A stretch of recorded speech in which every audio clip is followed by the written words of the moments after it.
Hui Mauliola proudly presents Leo Kupa, e Ho'olono Mai, the thought-provoking podcast on perpetuating Hawaiian health and wellness, brought to you this week by Mauliola Wednesdays and hosted by Kamaka Nui Ha'ilono Jingao. E kia kua mauna loa la I la luo ke kai. Na hauma kua ya kahina kua ya kahina alo. I ka hikina I komohana. Na kupu na mahalo piha e ho mai kai ka mana. Kia ora. Manea o ko. Manea mako, manea kako, a mama ua noa, e ho o mana, noe. Aloha mai kako. Welcome to Leo Kupa from us at Hui Mauliola. The mission of Hui Mauliola is to perpetuate Hawaiian healing and wellness and to empower our people through healing. Once a month we host Mauliola Wednesdays where we bring in guest speakers and renowned practitioners to share their mana'o and ike kupuna about our traditional Hawaiian healing and wellness practices.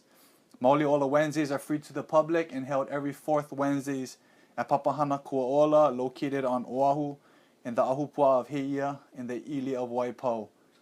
Papahana Kua'ola is a Malama'aina-based learning organization that is connecting the area's past with a sustainable future. Follow them at Papahana Kua'ola. For more information about Mauliola Wednesdays, go to our website at huimauliola.org. This year's Mauliola Wednesdays series is centered around the restoration of mana and maintaining pono. Our past two guests were Kapono Souza and his conversation on Lomi Lomi and Ho'oma'ema'e and Puni Jackson and the importance of Aina. This month, on Wednesday, July 27th, we'll welcome two guests to talk about the importance of La'au Lapaau, or medicinal plants for restoring mana and maintaining pono. Love Chance is the owner of Indigenous Soap Company, a wife, mother of three, and a plant lover. She was privileged to attend UH while Kumu Livon Ohai was alive and took all of his classes, being very thirsty for knowledge. Livon taught of plants, life, and of the Creator. Shortly after, she had the honor of studying with Kumu Alva Andrews for Lomi Lomi. Love was also on the original Hui Mauliola trip to Aotearoa and one of the original members. That was a twilight time in her life, and since then, she challenges herself to continue learning, practicing, and today focuses on raising her family from the values her teachers taught her. She looks forward to working and collaborating with the community. Matt Kier was born and raised on Oahu and studied forest biology at the University of Oregon. He has been working on protecting and conserving native Hawaiian plants since 1997. Most of his work has been for the university on the island of Oahu. He now works for Laukahi, an emerging network of botanical gardens, land managers, researchers, and botanists, working to secure collections from rare plants and protect native habitats. He's especially interested in working with native plants that no longer produce seeds and figuring out how to make sure we don't lose any more to extinction. Aloha, Love and Matt. How you guys doing today? Aloha. Yes, thank you guys for being here with us on Leo Kupa. It's an honor to be with you guys. So share with us a little bit about you guys selves so that our listeners can, know a little bit about you guys for our Mauliola Wednesdays. Okay, I'm Love, and currently being a mother full-time and have a small soap company and making organic bar soap on Oahu. And that all started from the love of La'au Lapaau, and actually made my first bar soap like the first semester being with Livon Ohai at UH. Since then, we've been working on researching in books and with our kupuna and different places on Native Hawaiian birthing and pregnancy practices. So my free time kind of goes to those, talking with women and trying to get more people familiar with native plants, La'au Lapaau in their pregnancy, in the idea of if you're pregnant and you're having a baby come into this world using plants of your ancestors, that your baby will remember that DNA and perpetuate the life of your family and your culture, and the baby comes out not searching for that when they're 20s and 30s and 40s and 50s, but going, oh yeah, when I was born, this is what we did and this is how we did it. And, just kind of trying to give back to the kids is in personally and with the community. That's kind of where I'm at right now. But that's about it. Great. Yeah. Thank you, love. What's yourself, man? Let's see. I've been lucky enough to learn from several people who taught me a lot about how to look for and secure collections of native plants. So I've mostly been working on Oahu to try to find where some of their native plants are, try to find out how we can protect them. And for those that can't be protected in place, try to figure out how to bring them out of the mountains, cultivate them in safe places, and keep them in top shape to return back into the native ecosystems. More and more, I'd like to try to build collections of plants in public places where people can enjoy them, make use of them, and understand the central role they play in our island lifestyle, so that we can focus more energies on preserving and protecting natural areas and native plant communities, so that they'll be here for decades and centuries to come. Great. So that's important for our La'au enthusiasts and our native planters, having these collections that we can continue to have these native plants available for the next generation, and we're here over here at Lions Arboretum, and got the opportunity to visit some of the collection. And so you want to share with us some of the collections that you guys have here that you're passionate about? Yeah, well, Lion Arboretum is one of the primary places in Hawaii where we can bring our rarest plants to be cared for and cultivated and multiplied so that we don't lose them. Often in Hawaii we find remnant populations of very small plants. So there are over 235 different native plants species that have less than 50 individual plants left, and that's it. And many of those plants are only older, mature, large flowering trees with no keiki to be found. So the systems are often broken from the impacts of invasive species, from ungulates tearing up the forest and actually eating plants, to slugs and rats, and competition with new plants that were brought in as weeds. And because of all of those problems, a lot of the native plants that weren't exposed to any of those organisms for thousands and millions of years are now greatly impacted by all of them all at the same time. And the work that people do up into the mountains is to try to protect and restore those communities so that we don't lose any of those members. And not only are those plants important to us and to culturally and in producing healthy watersheds that give us the water we drink and the air we breathe, but they're also who we share this island with. They're organisms in their own right, and our work is to preserve all of them so that we can pass along the ways that they found out to live in Hawaii onto the next generation too. Nice. Ungulates, that's like pigs. Hmm? Ungulates? Yeah, pigs and goats and sheep and deer and cattle are all currently on some of our different islands, so they all affect the forests in different ways. Yeah. And Lion Arboretum has facilities that specialize in the propagation of plants and bringing in some of the hardest to grow plants and figuring out through advanced methods and some just basic old school growing, how to figure out how to make sure that we can take pieces of really old trees and get them to produce roots, and so that we won't lose them, as a lot of the plants aren't able to have keiki because they're not being pollinated anymore.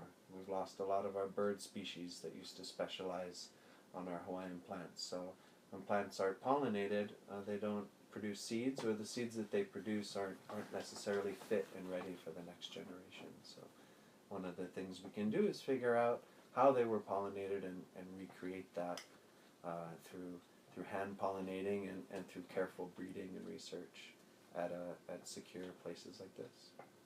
Nice, thank you. Speaking of the next generation, La'au, I know you have some keikis. Is there some la'au that, you know, your keikis is already starting to be attuned to, or things that you want to share with your keikis down the line, that you have some favorite la'au that you like working with? Yeah, I just am so interested in what Matt's working with. I just hear him talk and I'm like, okay, what about, I gotta remember that for next time, because I gotta ask you that question. But well, one thing that we have all the time in our household is uhaloa. Like, we probably drink it. At one point we were drinking it every day. We kind of go through that phase of taking something every day and then stopping for a while and then kind of open the cabinet and be like, oh my gosh, we have so much of this. Why don't we drink this more often or take this more often, you know, because we just keep stashing stuff in our medicine cabinet. But one of the things it's fun because the kids, they can pull uhaloa, right? And we're right across the street from the beach. So we're always like watching where they're growing, or some of our friends are real estate, so we, you know, see what vacant lots are for sale, and like right before they're about to, you know, take out everything and pour concrete or whatever, we'll go in and be like, okay, tomorrow you're gonna, whatever. So we'll go in and harvest all the uhaloa in the parking lots, or not the parking lots, but the vacant lots, and mostly by beach areas, you know. So that's one fun thing that we're always collecting. And then the kids, they like take off the leaves, and then we strip the bark and we clean it and dry it and have them in all these plastic bags of like, this is from this place and this is from this place, and then boil it or you know, let the water boil and let it sit for like 5 hours, and then we all get to see what color it changes. And so it's been interesting along the way to see, oh wow, that one from, you know, the windy area down by Picos or whatever gets really, really blood red tea. And this one by, you know, growing Manoa is really light red, almost pink, you know. So that's been a really fun, like, ongoing project in our house. But it's also, you know, to get the kids to drink uhaloas, or, you know, anytime that there's, you know, something wrong with their throat, coughing, like right away coughing or something like that, and they get uhaloa right away. But they're so familiar with the plant, they're not noticing it's medicine, you know. So that's why sometimes we drink it every day, just because, oh, you know, winter's coming, we drink it every day, whatever. And then, ooh, you're getting a cough, drink the uhaloa. They're like, okay, cool, like that's, we're fine with that. It's like strawberries or something, you know. Yeah. We love it. So that's important, getting the kids familiarized with it at a young age. And it's one thing at a time. Like before I had kids, I had this idea of what it was going to be like, and that, you know, when you have 3 kids, one thing is a good, you know, good level to hit at a time. One thing at a time. Like, baby steps are huge, you know. So, yeah. Nice. Do you have any kids? Yeah. Yeah, one daughter. One daughter? Yeah. Nice. Yeah. How old is she? 6. 6? 6 already? Mm-hmm. Oh my God. Yeah. Fast. Yep. She was like 3 yesterday. Blowing up. Tell me about it. So being that you guys have kids, how would you explain mana and pono to your children?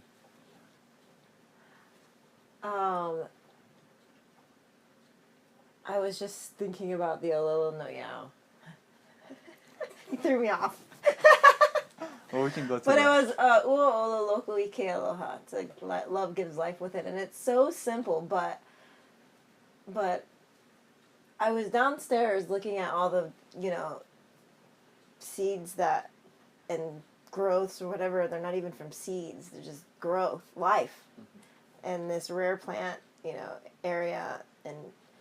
And what we were talking about was, it's crazy to see all this stuff, the next couple 100 years maybe in test tubes, and this is the last of it being saved, and it's kind of sad in a sense, but then also it's so inspiring because what is keeping that going is love. There's not some huge fun thing of somebody giving money going, yeah, we have so much money, just do all this stuff. No, it's like, it's in a basement of a place where there's termites eating it, and there's so many people like Matt that's been working for so many years that focus on it, and there's just this constant thing. And is that mana? Is that love? Is it the same thing?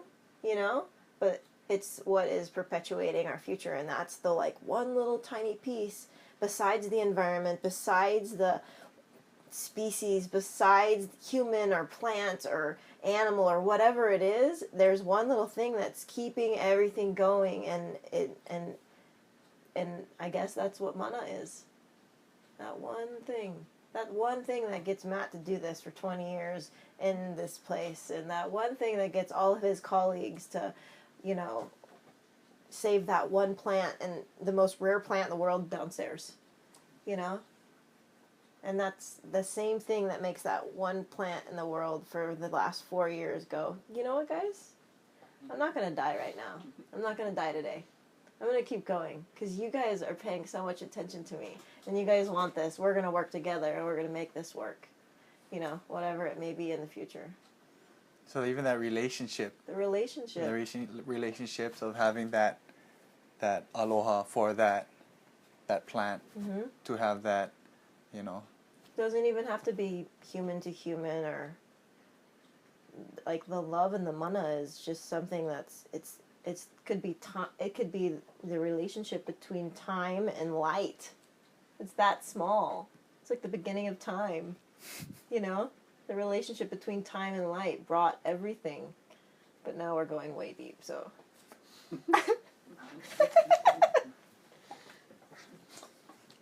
With yourself, Matt, any things to help for your children, to the concept of pono with your daughter, was it? Mm-hmm. Yeah, it makes me think of in our kind of remote island state out here, if we take all of the life that exists together, us and the plants and everybody, as that some collective set of energies and powers, it really does get all split up into how we're all unique. And with plants, we're in a place where there's an exceptional number of different species that occur within a same valley or the same ahupua'a, and it's exceptional on a worldwide scale, so that 9 out of every 10 flowering plants that are native to Hawaii only occur in Hawaii, so that they're endemic. And that if we lose plant species in Hawaii, then that's it for the world to lose that plant species. So Hawaii has more endemic plant species, so that are only found and unique to Hawaii, than most of the other places in the whole world. And when we lose one bit of that, you can never get that back. So I think of the collective power of Hawaii is really made up of really small bits that only occur in all of these places. That this plant is unique to just this pu'u, in just this mountain range, and just this island. And if you don't make an effort to protect that pu'u, you're going to lose that species, and that we just begin to erode the whole collective power that we all have. And I feel like I should be teaching my daughter about that each place is unique, each being that lives there is unique, and if you don't take the time to save that place, that's the only place that it ever will only be found. And so that's what is one of the things that makes Hawaii really special, is that that's unique on a global level, that we have plants and animals that only exist in very small, very specific, very unique places. Only on this ridge, only on the north coast of Molokai, only ever has this palm tree ever been found. And that's the only place it's ever going to live. And there are palm trees throughout the state, but that one looks different than everything else. So you can't take palm trees from one side of the island and move them to the other to replace the ones that are there, because they're not the same. And each one of those has a special and a unique set of characters that kind of make up its mana. And if we're not careful, we're going to start to lose these little pieces and really watch the collective mana begin to decline and deteriorate, because it's really made up of all of these small pieces that hold us all together. And so I think that's easily transferable into life stories, and life lessons for our children. And we can't lose any of us, us as a community. We're all little bits that we all contribute in, and plants are the same way. That's part of the restoration process. So mahalo for doing that, continuing to restore the mana of those locations, those plants for, like your kids loves kids, that's important of that. So more people can be aware of, we gotta continue to restore our native plants, so that they can continue to be around for the next generations. Yeah. And another one, since we're talking about some of the community and whatnot, what would be characteristics or practices of people in our community who would be considered, excellent practitioners in, whether it be la'au or whether it be in native forestry of preserving our native plants, what would be good characteristics? It's a great question, because I've witnessed the past year 2 friends of mine, well, one mother-in-law, but the other a friend, move into that realm. And I was just thinking, and I said, "Oh my gosh, you are now kupuna. You've arrived. This is it. We need to be different." I called my family and like, "Okay, so their status is changing. Every time they walk in, we need to make sure that they have water and that they're sat where they need to sit, and that we, serve them first, and this and that and the other, And I sat down with my mother-in-law. I kind of told her that too. And she's like, "Okay, okay," or and my uncle was like, "Yeah, okay, I'm not that old, but it is." And like one thing is that there's a commitment to the process. And, for my mother-in-law, her process is that she gets up every single morning and meditates for hours, like an hour or 2. But every single morning. And, my witness, my first teacher, Ohai, have his process, very specific process. And I have the utmost respect for him, because he practiced what he preached to the day he passed, And when you see people commit to their process, that's when you notice, wow, they're a practitioner. They're practicing what they're preaching, And I don't know if that answered the question, but that's one thing that happened recently in the past couple of years that I've noticed. For me, they kind of take on somebody moving to the next level of that.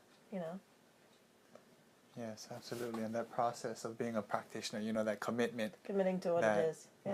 That, discipline in some sense of that process. When I think of of the characteristics of somebody who I look up to in that way, I think of a term that's used sometimes is plant blindness, and it describes how maybe most people in the world will look at a hillside of plants and they won't see individual species. They won't see a diverse plant community. It really does appear to be just a carpet of green with slightly different textures. And if as you start to meet and hang out with people who are much more interested in plants, you definitely notice a different set of skills of observation. Right? In order to tease apart plants in a landscape, your eyes need to be educated to find the textural differences in the structure in forest. And when you begin to look more closely, you can see the difference between trees and shrubs and herbs and sedges and ferns. And when you look even more closely, you can notice the difference between individual plants, and that this plant is slightly different than this plant, and this plant is slightly different than these, and these plants are all similar and similarly different from these set of plants. And that's something that I'm really interested in, the human relationship with our natural world, and how there are people who are exceptionally skilled at being able to differentiate between what we would call different species, or be able to indicate how this character on this plant is shared with this character on this plant, and how these populations could be related. And it's a thing that can be taught, but it also seems to be sort of an abstract skill that some people have a whole lot of, that they can see through this blindness and not see a carpet of green, but to truly see the diversity of life within a set of plants. I think that's an important character to try to bring out in Keiki or any of your friends that happen to have those types of skills. It's something that we shouldn't lose as humans, to be able to select individual plants and select cultivars and select which ones are going to be the healthiest for us, and whatever that connection is, that's something that we should be passing along and encouraging in our children and our friends, so that we don't lose that skill. Absolutely. Well, as you can see, we're going to have a great Mauli Ola Wednesday conversation, gangy. Well, mahalo nui. Mahalo nui once again to our guests tonight, Love Chance and Matt Kier, for joining us on La'au Kupa. Come join them at Papahana Kua Ola on Wednesday, July 27th for Mauli Ola Wednesdays. Mahalo to our listeners. La'au Kupa is produced by myself and Brother Kavika Brown. If you like this podcast, please share the link on social media and rate it on iTunes. It really helps. And please subscribe to our mailing list at huimauliola.org, where you can get up-to-the-moment information on Hui Mauliola events, practitioners in your area, and Hui Mauliola merchandise like the Kiala Okamahina Hawaiian Moon Calendar. Follow us on social media, Instagram, Facebook, and Twitter. And once again, mahalo nui.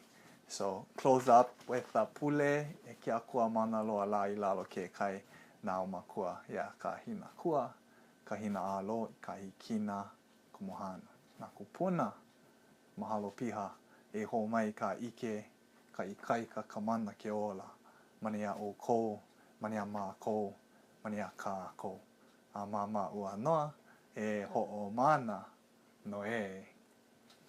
Right on. Thank you guys.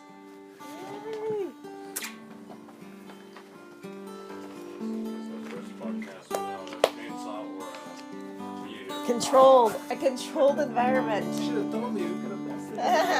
I'm sure Clancy would love to run. Clancy is officially on. The sun is down. Oh, right on, you guys. All right. Yeah, Our recording's down. That's fun. Yeah, thank you for your in-depth conversation, man. Sheesh, man. You got some good knowledge, man. Awesome, right? Yeah. And I knew him for a few years and I had no idea what he did, and then suddenly, like Jeff or Andy, I think Andy told me, and I'm like, what? How come you never told me? Okay, how do I bring up conversations? I want to know more about plants. So this is awesome. Thanks for giving your time and coming over to do this with everybody too. That and you know, the hopes is maybe we can collaborate and get you know, those native plants that people really, you know, really need or whatnot. We can maybe put out a call to the community to see if some of them have certain plans or whatnot that. I see it as a whole project. Like if we have to survey people statewide and see what they're using and what they would need for, and like, you know, we've done a few of those, like, you know, years of surveys, have been you know, participating in things like that, and some pretty cool information comes out. And,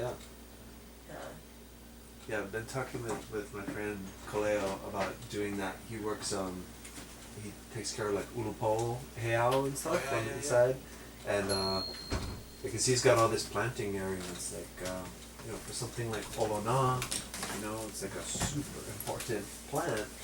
No one has collections of olona, and he's a hokulea navigator too, so he wants cordage, you know, he wants to go back and be able to use this stuff. So for us, it's like, well, I know olana in the mountains, I can bring you some, but it's hard to grow. It's you know, we don't really even totally understand how it was cultivated for so long, centuries ago. So try to figure out how to bring those plants back. Well, into there's the probably public always landscape. been somebody like you, and I wonder what your Hawaiian title would be. You know? How? No, but you know, like back in the day, they had all kinds of people that had certain jobs. Oh, yeah. You know, so there was probably somebody who had a job that whatever your job. I wonder what your name would have been. You know.